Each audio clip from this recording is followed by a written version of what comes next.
Quando ouvimos falar em campos de concentração, a nossa mente viaja para momentos trágicos e devastadores da história da humanidade, em particular os provocados pelo regime nazista ou pelas crises humanitárias contemporâneas. O que poucos de nós sabemos, entretanto, é que muito antes da existência do regime nazista ou dessas crises humanitárias que se espalham pelo mundo na atualidade, o Brasil, sim, o nosso país, vivenciou algo semelhante, aliás, sombriamente semelhante.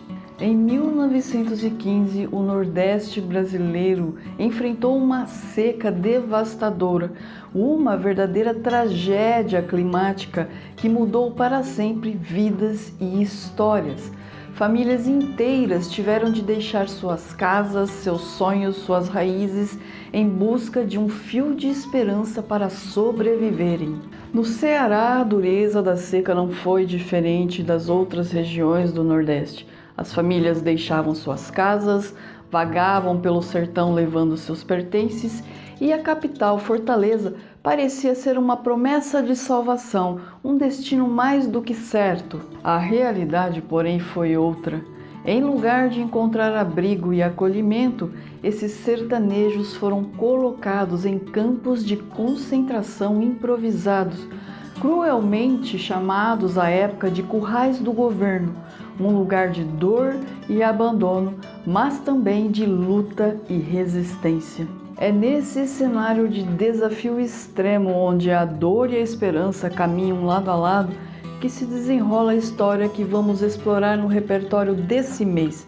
E sim, estamos falando de um dos maiores clássicos da literatura brasileira, O 15 de Raquel de Queiroz. Eu sou Gisele Silva Rumim e convido você para conhecer o poder dessa obra logo após a vinheta.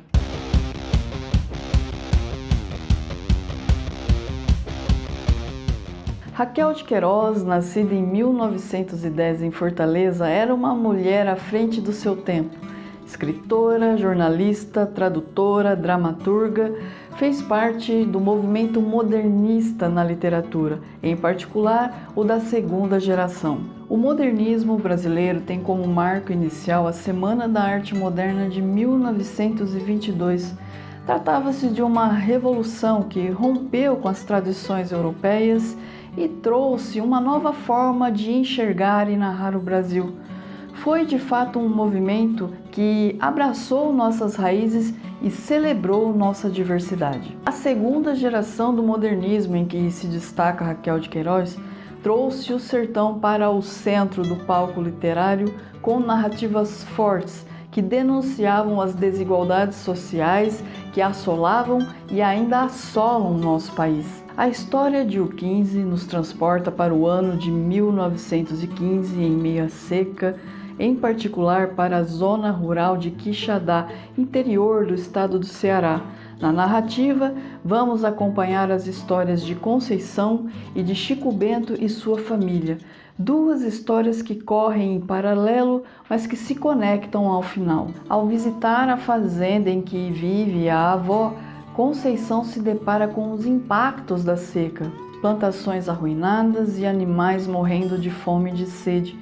Ela então convence a avó a ir morar com ela temporariamente em Fortaleza, até que as atividades da fazenda possam ser retomadas. Do outro lado temos Chico Bento, Cordulina, sua esposa e seus filhos.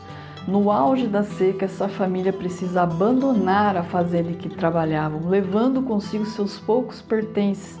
Iniciam então uma jornada dura e penosa pelo sertão até Fortaleza em busca de melhores condições. É seguindo a saga de Chico Bento e sua família que vamos sentir todo o peso da seca em cada página lida.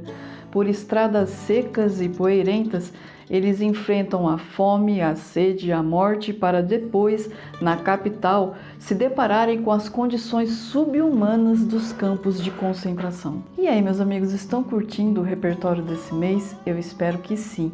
Agora é hora de fortalecer a nossa comunidade. Se estiver nos escutando por podcast, compartilhe nas redes sociais e indique a seus amigos. Se estiver nos assistindo pelo YouTube, inscreva-se no canal, deixe uma curtida e um comentário. Juntos vamos fortalecer essa comunidade e mostrar que a literatura é uma força que sim, pode mudar o mundo. Não vamos aqui contar como as histórias de Conceição e Chico Bento e sua família se entrelaçam ao final, pois, afinal de contas, queremos que você sinta a emoção de descobrir por si mesmo. Porém, como é tradição desse canal, vamos destacar alguns pontos que tornam o 15 uma leitura imperdível. Uma curiosidade: a Raquel de Queiroz tinha apenas 19 anos quando escreveu o 15. Exatamente, uma jovem mulher enfrentando um mundo literário dominado por homens. Sua escrita era tão impressionante, mas tão impressionante, que muitos, inclusive o Graciliano Ramos, duvidaram que ela fosse a autora da obra. Uma das joias que encontramos em O 15 é a linguagem. Raquel consegue equilibrar a simplicidade com a beleza da linguagem local.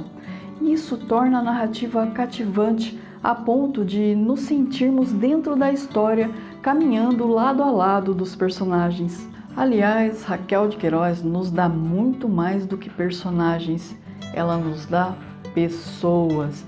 Em um cenário devastador em que a fome e o abandono desumanizam especialmente os vulneráveis, com um olhar sensível, a autora nos mostra seus sonhos, suas dores, suas contradições, ou seja, o ser humano em si.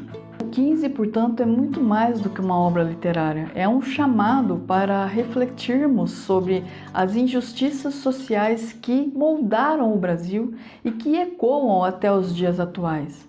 É uma lembrança sobre o poder que a literatura tem de iluminar o nosso passado e nos guiar para um futuro mais justo. Mas o 15 não é somente uma história de dor. Acima de tudo, é uma celebração da resiliência humana.